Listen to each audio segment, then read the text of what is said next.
алғысы келеді ол. Өнім алғысы келеді, тауар алғысы келеді, зат сатып алғысы келеді, қызмет алғысы келеді, жақсы нәрсе алғысы келеді. Бірақ біз сатудан қорқамыз оған. Ұсынудан ұяламыз. Вот именно вопрос бізде өзіміздің басымызда психологияда жатыр да. Біз өзіміз именно мына жерде қадалып жатырмыз, ең бірінші осы жерде. Вот осы нәрсені реттеген кезде сендерде уже клиентке деген көзқарастарың, махаббаттарың мүлдем басқаша бола бастайды. Сіздерге Бақытжан деген жігітті көрсетейін, именно сату бойынша. Менің кезінде көмекшім болған, қазіргі таңда кәсіпкер, продюсер. Бұл жігітпен бірге мен қинап Америка алып барам. Бұл жігіт айтады, мәке, Америкаға баруға виза алады, сөйтеміз да, мен кәсіпкерлер үнемі қинап апарам. Жүріңдер, шетелге шығыңдар, барайық, өсіңдер, дамыңдар деп қасымдағылардың бәрін қинап жүремін сөйтіп. Сөйтіп Бақытжан мырзаға айтамын, Бақытжан кеттік, Америкаға барайық, Russell Brunson деген, именно сату бойынша сен как раз сату жақсы көресің ғой, ары қарай өсесің, күшейесің деймін да. Сөйтіп бұл айтады, мәке, что-то визасын алып алған, бір апта қалған кезде ма, ақша болмай тұр, қиындық болып тұр, анау келесі жолы барсам бола ма дейді. Мен айтамын, Бақытжан болмайды, ақша тап, қарызданып болсын. Егер сен қазір осыдан қазір Америкадан қалып қал, мен сені вообще все ортамыздан шығарып тастаймын клубтан деймін ғой. Сөйтіп бұл білмеймін, әйтеуір қарызданып, мен Америкаға бару енді оңай емес, 3 миллион, почти 4 миллион кетіп қалады. Сөйтеді да бұл табат барып, әрең барып келеді. Сөйтіп келгеннен кейін, короче, нәтижесі қатты өзгереді ғой.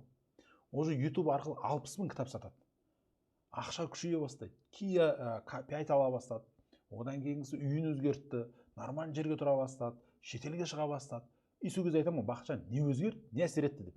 Айтады да, мәке дейді, маған америкалықтардың мына сөз өтті дейді да, жақсылық жасағың келсе, сат деген сөз. Егер шынымен сен жақсылық жасағың келе ма басқа біреуге, соның өскенін қалайсың ба, егер сенің өніміңнен жақсылық алғанын қалайсың ба, сат дейді.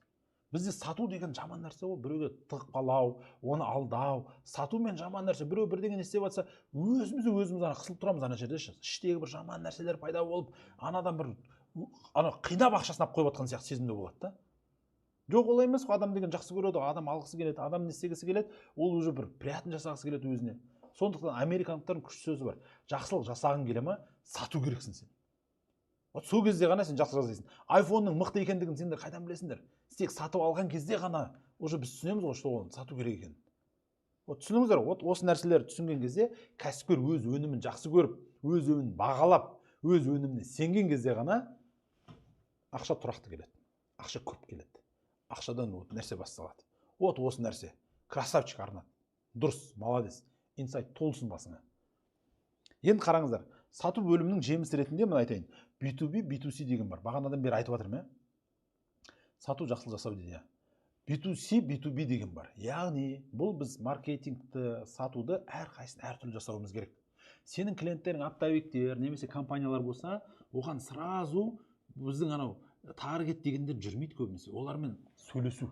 Оларға именно контактпен, олар именно компанияның басшысымен, именно солармен өскісі келеді. Именно солармен сөйлесіп, конкретно шешім қабылдайтын адаммен сөйлесіп келеді. Егер сенің клиентің магазинге келіп алып кететін B2C клиент болатын болса, онда сен оған лид магнит, басында бір бесплатно бірдеңе бересің, оны қызықтырасың, одан кейін оған былай айтқанда трипвайер сатасың, қосымша өнім сатасың, одан кейін қайттан звондайсың да, қайттан негізгі тағы да қымбат өнімді ары қарай сатасың, ұсынасың, қосымша өнімдер сатасың, сөйтіп оны база данныхқа кіргізесің, база қазір керек өте, одан кейін оны өзіңнің анау адал клиентің, лояльный клиентке айналдырасың да, оны сені бірнеше реттен алып отыру үшін бүкіл күшін саласың. Осы нәрсесіне. Сондықтан сіздер түсініңіздер, әр бизнестің өзінің осындай бағытына қарай, осындай B2B, B2C, B2G-ға қарай біреулердің тендермен айналысасыңдар. Соған сәйкес әртүрлі әрекет болады маркетинг. Маркетинг барлық жерде бар. Продажа барлық компанияда бар. Өйткені барлығымыз клиенттердің арқасында, басқа компаниялардың арқасында ақша табамыз, күн көреміз. Түсініңіздер ғой? Сол үшін осы нәрселер бір жақсылап түсінуіміз керек. 3 маңыз нәрсе осы. Команда, маркетинг, сату. Вот үшеуін кім мощный осы бойынша басқаларға үйрете алатындай деңгейге жетеді өз командасына. Сен командаңның тренерсің. Сен футболдағы тренерсің. Қалай футболда балы тренировать етіп жүреді, тура сен де сондай тренерсің. Сен тренировать ету керексің. Әрқайсысын өзің түсіну керексің олар тренировать ету үшін. Өзің сол жолды өтіп көрген хотя бы бір білім алған адам болмасаң, сен егер өзі басшысы компанияның директоры, кәсіпкер кішкене білімі жоқ, туповатый болатын болса, одан мықты мамандар кемет кетіп қала береді. Сол үшін біз өзіміз дамытуымыз керек. Өзімізге ақша салуымыз керек. Өзіміз күшейген сайын бизнестегі қабылдап жатқан шешімді мына біз қойынды.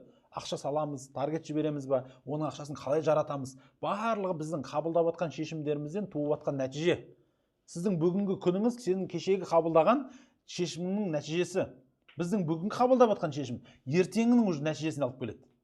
Түсініңіздер, сол үшін біздің жұмысымыз бүгін өзімізді дамытуға, осындай нәрселер түсінуге жұмыс жасамасақ, өспесек тез.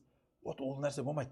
Сол үшін сендерге міндетті түрде қастарыңда үнемі давай істе дейтін саған ментор керек. Ол платный ментор болады, ол бесплатный, бір туыс ағаң ба, досың ба, сенен мықты адам. Екіншісі, саған міндетті түрде қасыңа сені былай айтқан кезде нәтижесімен сені қамшылап отыратын, саған сыртқы көзқарас беріп отыратын, екінші ол орта. Үшіншісі, міндетті түрде кәсіпкерді өсіретін, күшейтетін, ол шетелге шығып тұру. Шетелдегі сенен мықты компанияларды көріп, солардың жаңа технологиясын елге әкеліп, соның арқасында даму. Үшінші нәрсе осы. Түсініңіздер ғой? Төртінші нәрсе, именно біздің осы бизнеске деген махаббатымыз, көзқарасымыз, соған ақшаны, финансы дұрыс салу арқылы күшейту. Осы кезде ғана көркейеді, осы кезде ғана жеміс бере бастайды, осы кезде ғана бизнес саған от души қайтарады. Ақша ретінде, клиент саған не ретінде. Біз ортадағы осындай жүйені құра алатын кәсіпкер болуымыз керек. Сол үшін мен сіздерге айтатын едім, 25-ші жылды именно давайте.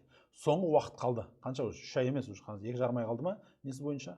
Осы уақытты давайте жақсылап дамытып, 2026 жылға мощный командамен, жақсы жүйеленген маркетингпен, сату бөліммен бірге уже жүйеленген бизнеске кірейік.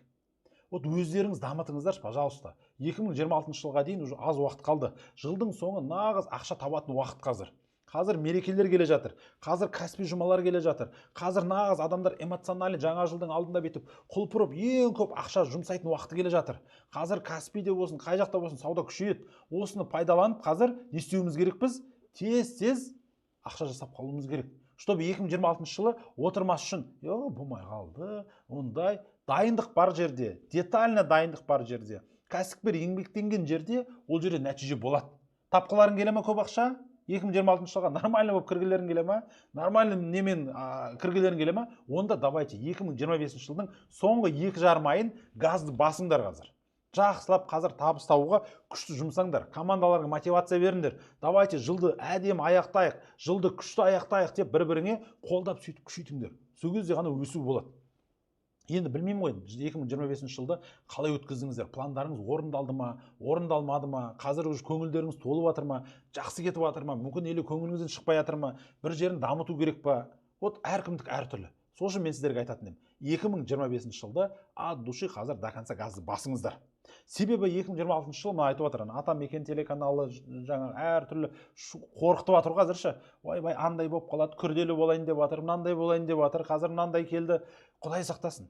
Өсеміз, кәсіпкер не көрмеді, қандай не істемеді. Бірақ мен айтатын едім, чтобы біз өзіміздің осы созып жүрген команда, созып жүрген салық мәселесі, созып жүрген әйтеуір бір белый жұмыс жасау, созып жүрген былай айтқан компанияны бір жүйелеп алу, компанияны әйтеуір бір цифрға келтіріп бір қолға алатын уақыт келген шығар. Бүгін сол күн сіздерге белгі шығар мүмкін. Мен алдыларыңызға шығып сөйлеп осы бойынша. Давай, уақыт келді достар.